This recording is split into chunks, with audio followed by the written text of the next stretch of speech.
2021년 2월 2일 화요일 마태복음 9장 14절로 26절 말씀. 그때 요한의 제자들이 예수께 나와 가로되 우리와 바리새인들은 금식하는데 어찌하여 당신의 제자들은 금식하지 아니하니까? 예수께서 저희에게 이르시되 혼인집 손님들이 신랑과 함께 있을 동안에 슬퍼할 수 있느뇨. 그러나 신랑을 빼앗길 날이 이르리니 그때에는 금식할 것이니라. 생 배조각을 낡은 옷에 붙이는 자가 없나니 이는 기운 것이 그 옷을 당겨 헤어짐이 더하게 되며 새 포도주를 낡은 가죽 부대에 넣지 아니하나니 그렇게 하면 부대가 터져 포도주도 쏟아지고 부대도 버리게 됨이라.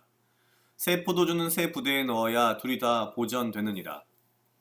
예수께서 이 말씀을 하실 때에 한 직원이 와서 절하고 가로되 내 딸이 방장 죽었사오나 오셔서 그 몸에 손을 얹으소서 그러면 살겠나이다 하니 예수께서 일어나 따라가시매 제자들도 가더니 12회를 혈루증으로 앓는 여자가 예수의 뒤로 와서 그 겉옷가를 만지니 이는 제 마음에 그 겉옷만 만져도 구원을 받겠다 함이라. 예수께서 돌이켜 그를 보시며 가라사대 딸아 안심하라 내 믿음이 너를 구원하였다 하시니 여자가 그 시로 구원을 받으니라. 예수께서 그 직원의 집에 가사 피리 부는 자들과 헌화하는 무리를 보시고 가라사대 물러가라 이 소녀가 죽은 것이 아니라 잔다 하시니 저들이 비웃더라. 무리를 내어보낸 후에 예수께서 들어가사 소녀의 손을 잡으심에 일어나는지라. 그 소문이 그 온 땅에 퍼지더라. 아멘. 오늘 마태복음 9장 14절로 26절 말씀은 앞에 있었던 9장 1절부터 13절 말씀에 이어서 사실은 내용적으로는 꾸준하게 병든 자를 고치시고 죽은 자를 살리시는 이야기를 하고 있습니다. 앞서 어제 보았던 마태복음 9장 1절부터 13절에서 연결해서 생각을 해본다면 아마도 이 마태복음의 저자인 마태는 예수님이 하나님이심을 예수님의 신성을 강조하기 위해서 이 9장을 기술하지 않았나 라는 생각이 듭니다. 예수님이 하나님이심을 보여주기 위한 방법으로서 사실은 병자를 고치는 것을 일단 보여주신 것이고요. 또한 그 과정 가운데에서 단순히 병을 낫게 하시는 것이 아닌 예를 들면 9장 22절에 등장하듯이 내 믿음이 너를 구원하였다 라고 말씀하시는 것처럼 인간을 구원하는 어떤 그런 능력, 죄를 사하는 능력 이런 거에 대한 부분을 병을 고침을 통해서 강조하는 것이 아니었나라는 일단 기본적인 생각이 듭니다. 그러면서 어제부터 연속된 병을 고치는 이 부분, 어저께 본 부분에서도 저희들의 믿음을 보고 그 믿음을 보시고 고쳐주셨다고 했고 오늘 이 예수님의 겉옷을 만진 혈루증 앓는 여인에게도 내 믿음이 너를 구원하였다라고 표현을 하고 계시고 직접적인 표현은 되어 있지 않지만 이미 죽은 딸의 몸에 손만 얹어도 살겠다라고 하는 이 아버지의 믿음이 사실은 굉장히 여러 가지로 연결되는 느낌이 좀 있습니다. 마태가 이 부분을 쓴 핵심적인 이유는 예수님의 하나님이심을 드러내기 위한 것도 있겠지만 이 말씀 가운데에서 예수님께서 우리에게 오늘 주시는 굉장히 중요한 메시지는 믿음이 아닌가라는 생각이 듭니다. 내 믿음이 너를 구원하였다. 앞에서도 그들의 믿음을 보시고 어제와 오늘의 말씀을 통해서 가만히 생각해보면 우리가 믿음으로 구원을 받는다라고 하는 이야기를 굉장히 제 자신도 많이 해왔고요. 당연하게 생각을 했고 어떻게 보면 너무 자주 말하고 들어서 큰 의미를 두지 않았는지 모르겠는데 오늘 말씀을 보면서 그런 생각이 들었습니다. 믿음으로 구원을 받는다. 그때의 그 믿음은 어떤 믿음인가? 어제와 오늘 말씀을 연결해서 본다면 중풍병 걸린 친구를 위해서 여러 명의 친구들이 지붕을 뜯어가면서 침상을 내려서 중풍병에 걸린 친구가 예수님만을 통해서만 치유받을 수 있다는 믿음.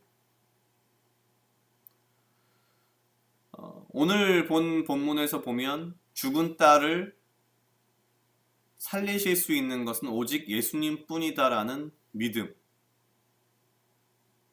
손만 얹으면 죽은 딸이 살아날 거라고 믿는 믿음.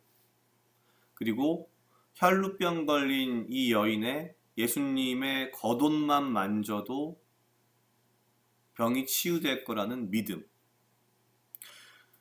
이 믿음의 공통점은 오직 예수님이다라는 것 하나고요. 또 한 가지는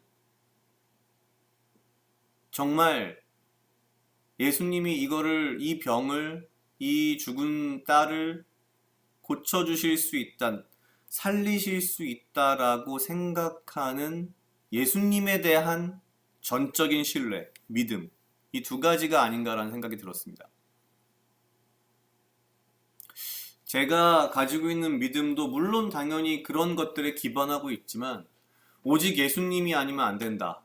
그리고 예수님에 대한 전적인 신뢰. 과연 나는 근데 그렇게 말은 하지만 그런 삶을 살고 있을까?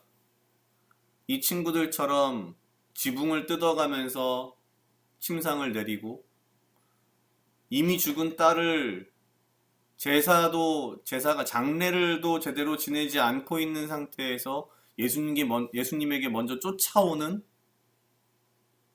이런 믿음. 예수님을 그저 만지기만 해도 내 병이 나을 거다라는 이런 간절한 믿음이 과연 내 삶에서 얼마만큼 드러나나, 내 삶에서 그 믿음이 얼마만큼 행위로서 무언가 내 삶을 변화시켰는가라는 고민이 문득 들었습니다. 그냥 말로써 믿음으로 구원받는다가 아니라 어제와 오늘의 말씀을 통해서 우리가 보고 있는 구원은, 믿음을 통한 구원은, 그 믿음은 오직 예수님, 그리고 예수님에 대한 전적인 신뢰를 바탕으로 하고 있고, 그러한 신뢰와 믿음을 바탕으로 행동한 자들에게 구원을 펼치시는 예수님의 모습을 보여주시고 있는 것 아닌가라는 생각이 들었습니다. 단순하게 믿으면 구원받는다, 막연하게 말로써 이야기하는 것이 아니라 정말 오직 예수님, 그리고 예수님에 대한 전적인 신뢰를 바탕으로 한 그 믿음, 그것을 가지고서 내 삶의 행동이 변화하고 내 삶이 변화하는 그런 믿음 생활을 해야 되지 않겠나라는 반성을 해봤습니다. 각자 약 2분 정도 묵상하시겠습니다.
다 같이 기도하시겠습니다. 하나님 아버지 감사합니다. 주여 이 하루도 나와 동행하여 주시옵소서.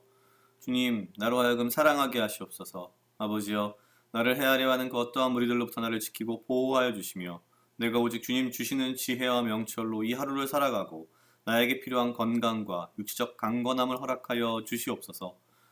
주님, 내가 이 하루하루의 삶을 살아갈 때에 믿음으로 구원을 얻는다는 마음과 생각을 가지고 살아왔음에도 내가 어떠한 믿음으로 살아가야 하는지 잊지 않게 하시고 오직 예수님을 바라보며 오직 예수가 아니면 안 된다는 믿음으로 그리고 예수님에 대한 전적인 신뢰로 내 삶을 이러한 믿음으로 바꿔가며 내 삶을 살아갈 수 있도록 행동할 수 있도록 주여 인도하여 주시옵소서. 감사합니다. 이 모든 말씀 예수님 이름으로 기도드렸습니다. 아멘.